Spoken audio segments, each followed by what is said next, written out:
ونبدي فيديونا بالصلاة على النبي. اللهم صل على محمد وآل محمد. صباح الخير، صباح العافية، وصباح الأنوار على عيون المتابعات الغاليات. يا عمري انت منوراتني على راسي كل الهلا بيجن. أشكر تعليقاتكن بدون استثناء يا عمري، وأشكركن كلش هواية على التعليقات الحلوة، وحبيت أشارك وياكم هذا الفيديو من باب التحفيز. يعني روتين كلش حلو، إن شاء الله يعجبكم وتستفادن ولو شيء بسيط حبيبات قلبي. مثل ما تشوفون هنا أخذت لي فرة طبعا بالحديقة مالتي. كلش حلوة الأجواء يا بنات. حبيت أخذكم شوية هنا هيجي فرة، وبعدين أرجع للبيت أشوف شنو عندي شغلات أسويها. واللي تعليقات إجتني على مود التخم، أشكركم كلش وهواية بدون استثناء يا عمري. أو حبيت أفيدكن بهاي النصيحة أو المعلومة أو تستفادن من هيجي فيديوهات إن شاء الله. كتبلي بالتعليقات خاصة هذا الفيديو إذا تستفادن من عنده معلومة أو فد شي. هنا رجعت طبعا راح أتريق أني والبنت قاعدة بنت الصغيرة. فمثل ما تشوفون أنا حكيت عن التخم، قلت يعني جبته من فلوس الجملة. إذا مثلا فلوس الجملة هاي مثل ما تشوفون هاي الدجاج الأحمر حبايب قلبي، فيقولن ما يستوي، لا أنا عندي أطبخه بصورة صحيحة يصير يخبل. يعني مو هيك يعني اللحمة مالته تجرجر وفتشي، لا يصير يخبل يا بنات. خليكم ويا الفيديو. حبيت أفيدكن بهاي المعلومة. أنا فلوس الجملة تكون أنا الجملة مالتي بالشهر 100 أو 80 أو 75، مو شرط يا بنات، حسب الاحتياجات اللي أجيبها. فانتبهت لنفسي، شفت اكو احتياجات ما احتاجها اجيبها واركنها بالكاونتر، مثلا مثل يعني هوايه امور شغلات ما احتاجها مثلا بالشهر مره او بالشهرين او ما احتاجها. فقررت اني يعني اقتصد من الجمله، وصار لي يا بنات تقريبا 6 اشهر على هذا الموضوع. فالحمد لله والشكر. جمعت المبلغ اللي استفاديت من عنده، وردت اجيب فد شي يعني مو تخم، بس البنات قالوا نجيبي لنا تخم. فقلت لكم مثلا الجمله انا مالتي 100، قمت اقتصد، قمت اجيب 75 ومرات ب50 ومرات شهر يا بنات ابد ما جبت. خدت فلوس الجمله اللي هي 100 ركنتها على جهه. شفت يعني شيء قليل عندي الحمد لله والشكر. فيعني الاقتصاد كلش حلو. ويعني هذا من احكي بصوره عامة، واللي دخلهم محدود أو اللي الله منطيهم ومنعم عليهم يا ربي عليهم بالعافية إن شاء الله. بس أنا حكيت يعني فإن شاء الله تستفادن من هذا الشيء. فمثل ما أجيب يعني كرتون الكشمش ب7، قمت أجيب هيك يعني ثلة يعني كياسة، قمت أجيب على 2000 كيس يعني أخذ لي بيه فترة. يعني قمت ما أشتري جملة، قلت لكم قمت أشتري خلينا نقول يعني ثلة هيك مفرد. يعني مثل التايت يخلص أجيب، الصابون يخلص أجيب، أنواع المنظفات من يخلص، يعني ما أخليهن يخلصن فد مرة حتى أستهلك الميزانية مالتي. لا حبايبي أجيب يعني كل فترة أجيب لي شغلة تبقى.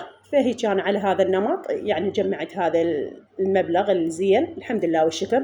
واحكوا لي بنات اشتريتوا للمدارس بعدكم؟ عندي هاي المجمدة الصغيرة راح أفرغ جميع بيها شيء، أخذ المجمدة الكبيرة اللي الرصاصي، وهاي راح أنظفها تنظيف كل زين. تدرون فترة مشاية وأكل أجمد وفد شيء، فصارت عندي يعني وسخة وتالفة، راح أنظفها مثل ما تشوفون. حتى خبزان مجمدة.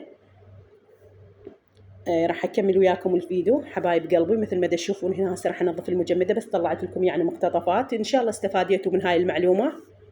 فهواية أمور يا بنات مثل الريوقات هم ما أقتصد بيها. تدرون يعني البنات تنام يعني ما يقعدن لو حليب لو أجبان، يعني مو ذاك الريوق يعني مثل دوامات.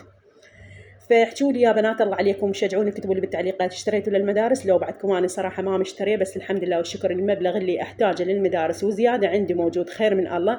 لان قلت لكم انا فلوس ابو الخط ما استقطعها، يعني اخذها نفسها اشيلها على جهه. فقلت للمدارس استفاد من عندها بدون ما اهدر ميزانيتي، وبدون ما اروح يعني اتداين، وبدون ما اقصر على بيتي وعلى بناتي، وبدون ما اقصر بهوايه امور. اظن نفسيتي نفس مسواقي، نفس جملتي، نفس طبختي، نفس هوايه امور. يعني ما اقتصد بشيء او يعني اقلل على بناتي او اقلل على بيتي، لا الحمد لله والشكر. يعني اشوف الشيء الموجود ومكفيني كلش كافي.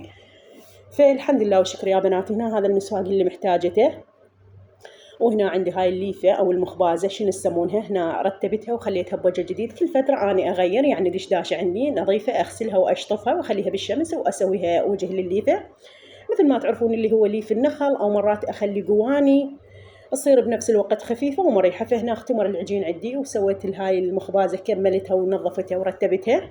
وهنا يا بنات هذا الخبز، وماكو بيت عراقي يخلى من هذا الخبز بنات.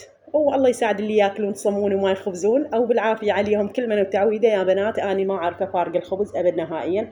مرات نجيب صمون او نحتاج خبز، اذا ابو علاء موجود هنا نجيب لنا خبز. بس يعني إلا خبز البيت يخبل. صحيح الجو حار كلش وما ينقبل، بس الحمد لله والشكر حال أم البيت يعني العراقية هذا واجبنا اتجاه بيتنا أو اتجاه أطفالنا. الحمد لله والشكر لازم نسوي هيجي شغلات حتى لو الجو حار. بعد قلت لكم حال أم البيت الجو حار مو حار لازم مطلوب من عندها هذا الشيء، نوقف على الطباخ نطبخ نخبز نعجين ننظف. الحمد لله والشكر. فأنا مسوية نظام يعني بوقتي، ومرات يعني ما أقول لكم أني مثالية نظام وفد شيء، لا يعني مرات همات أتعب أتكاسل شوية أتعاجز، ومرات مو كلش، بس الحمد لله والشكر. فحتى لو يعني شوية يعني يوم يومين وبعدين أرجع نفسيتي الحمد لله والشكر. هنا سويت اللي هو تمن أبيض والتشريب مالت الدجاج. هنا الصالة يا بنات حبيت هيجي على الماشي شوية أمسحها وأرتبها، لأن البنات الله يخليهن يرتبنها. ويا بنات هنا التخم أنا عندي قلت لكم ما اشتريت مفارش، فعندي ذن البرد. انتبهوا بنات، هذا قبل وراح أسويه بعد، يعني شوفوا لي هذا قبل أحسن لو بعد. يعني شوية سويت به هيجي فيكة شوية، فعندي برد قلت لكم ذن قديمات قلت خلنا أستغلهن لما أجيب مفارش. فهاي حكاية التخم يا بنات اللي جمعتها أنا من فلوس الجملة، اقتصدت كلش هواية لأن أنا عندي موجود. فمن سوقت أول شهر 100 بقى عندي كلش هواية المسواق. يعني الشهر الثاني ما اشتريت بس ب50 الورا، يعني هيك بس ب25 شهر قلت لكم ركنته. فيا بنات مثل ما تنتبهون إذا انتبهتوا قبل وهسه شوفوا خليت هاي شوية فيكة مثل الدانتيل مثل الفتشي. طبعا ماكينتي عندي أطلعها وأخيط، بس صراحة هي تقطع وفتشي تضوجني، بس يعني احتاجيتها خيطت. فالحمد لله والشكر. هنا مثل ما تشوفون نظفت الصالة هيك وخليت عطر يا بنات. ما أحكي لكم النظافة والعطر يعني يسوي عدة طاقة إيجابية كلش حلوة الحمد لله والشكر. وإن شاء الله كل شيء يعني معدلات أمهات بيوت. وكتبوا لي بالتعليقات إذا أكو مثلا شيء نقص ببيتي فد شيء يعني شيء أشيله منه أركنه منه، فكتبوا لي بالتعليقات رأيكم. أنا هم يهمني بنات وتعليقاتكم كلش أفرح بها يا بنات، تشجعني وتخليني أستمر وأنزل هيك فيديوهات يا حبايب قلبي. مثل ما تشوفون هنا حبيت أسوي كيكة. طبعا قلت للبنات يعني تعاجزا فحبيت أسويها أنا هيك مال شاي يعني بدون إضافات. فتدرون يا بنات عصرونية ببر العشاء فيحب البنات ياكلون هيك شغلات. حبيت أسوي هاي الكيكة البسيطة وياكم وحبيت أشاركه، إن شاء الله تعجبكم وتستفادون من هيك فيديوهات. وبالذات هذا الفيديو إذا استفادتوا من حكاية التخم أو يعني اقتصادي من الجملة كتبوا لي بالتعليقات حتى أنا أستمر أنزل لكم.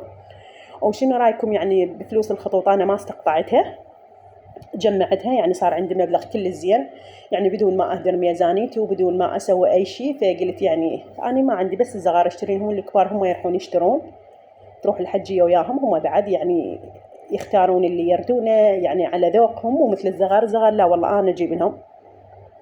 مثل ما تشوفون هنا يا حبايب قلبي هاي الكيكة كلش تخبل، يعني كيكة مال شاي مال جيل الطيبين إذا تذكرون، يعني بدون إضافات ما خليت لا كاكاو ولا فد شي.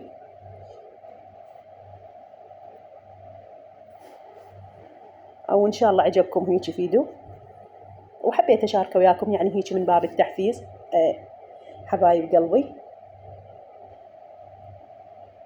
مثل ما تشوفون يعني كيكة طيبة وخليت يعني شوية بيها مصوخة لأن مال شاي أو مال حليب أكثر شيء البنات سواء عصرونية أو بالليل.